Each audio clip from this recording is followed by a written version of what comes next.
Today, I aim to bring to your attention an intriguing book by Hiroaki Enomoto titled, People Temper Themselves When They Are Lonely. Loneliness often conjures up images of desolation, life without a supportive family, intimate friends, or a loving partner. However, loneliness harbors a seldom discussed advantage. Great thinkers like Thomas Edison attributed their sharpest thinking to solitude.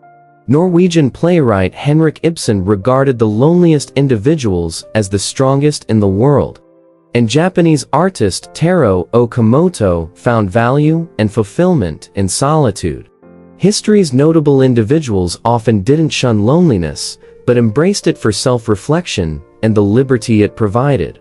In a society fixated on digital social interactions, the book challenges us to value alone time in the face of the escapist tendencies toward virtual connections. This approach can radically enhance self-awareness. The book delves into two key areas. Individuals, often boast on social media, are typically the least competent.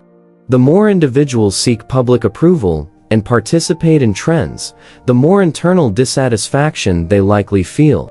Both sections shed light on significant aspects that can guide one's understanding of self-improvement and the art of valuing solitude.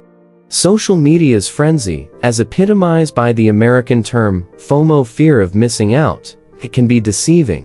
It hooks us into incessant online engagement, but erodes the quality time we spend alone, thinking critically or undertaking meaningful pursuits like reading.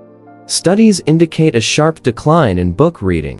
For instance, university students in America used to average 400 books in 4 years, while their Japanese counterparts now barely touch 40.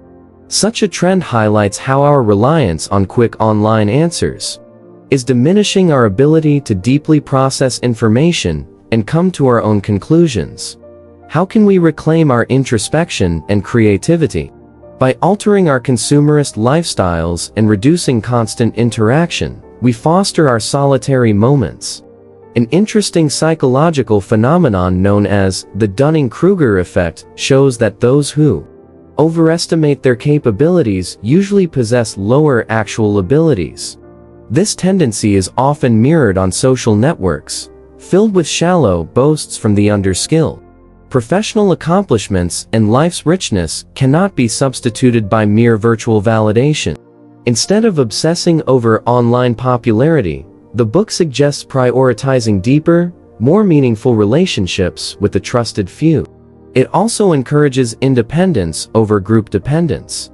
Group dynamics often disguise our vulnerabilities, but it's when we're alone that we truly confront and address them. Dispelling the misconception that solitude is uncool requires a paradigm shift. Acting independently is powerful.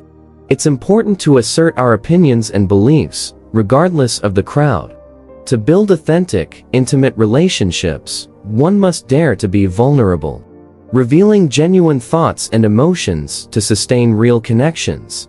This, in turn, supports contented solitude, knowing there's mutual understanding and trust. To summarize, don't squander your solitude chasing ephemeral online bonds. Instead, grasp the opportunity to fortify your mind, cultivate resilience, and establish substantive bonds that transcend loneliness. Acknowledge the beauty of solitude, a tool not of desolation, but of profound personal development and fulfillment.